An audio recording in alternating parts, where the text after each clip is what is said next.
Ever wonder what happens when politics meets paranormal chaos?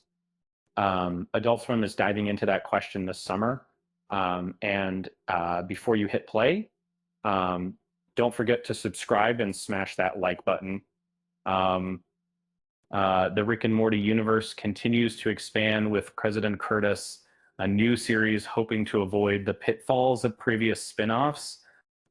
Rick and Morty has become a cornerstone of Adult Swim programming, poised to be their longest running original animated show. Uh, but with such a vast multiverse established, branching out was inevitable. While Rick and Morty, the anime, stumbled, President Curtis arrives on much firmer ground. This series connects to the main Rick and Morty timeline, but shines its own light by focusing on Keith David's United States president. Uh, it's exploring interesting ideas with a debut season that feels promising, though still finding its footing.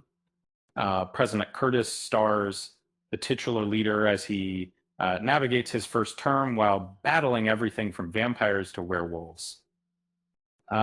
He is aided by Special Agent O'Doyle, a truth-averse half-leprechaun played by Jim Rash, and Banks, his chief of staff with a mechanical brain portrayed by Stephanie Beatriz. The show immediately differentiates itself from Rick and Morty. The character designs echo the main series, but the tone is distinct. It's less about multiversal madness and more akin to a traditional sitcom with a wildly energetic twist. Curtis doesn't mirror Rick's detached cynicism. He actively engages in protecting his constituents from monstrous threats. And then Keith David delivers an enthusiastic performance, injecting energy into each episode. He is truly giving it his all.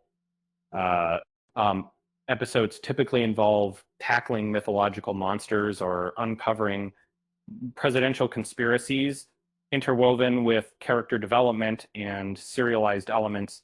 And unlike early Rick and Morty, President Curtis builds on past events for a more connected experience. Or the series takes time to fully blossom. However, the first few episodes feel like a warm-up as the dynamic between the main trio solidifies. Supporting characters provide welcome moments, but there's an initial adjustment period.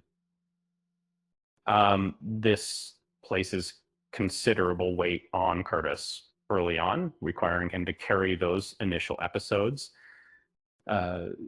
While David's performance is consistently strong, limited character variation hinders his establishment as a compelling lead. Fortunately, this improves significantly later in the season. O'Doyle and Banks come into their own as we learn more about them, with Jim Rash delivering a surprising action hero persona. Stephanie Beatriz adds depth as Banks reveals layers beneath her logical exterior. Their development is worth sticking around for. Yeah. President Curtis shows significant potential for future seasons at Adult Swim, solidifying its place within the Rick and Morty franchise.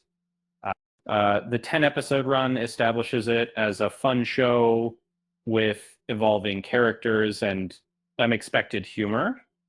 The series feels built for long-term success, and it's already developing intriguing character arcs and serialized storylines that could blossom further. There's quite a lot of promise here. Hopefully, the show will be given time to truly find its stride. Why did President Curtis bring a ladder to the monster fight? And he heard they had high stakes. With that said, thanks for watching. And until next time,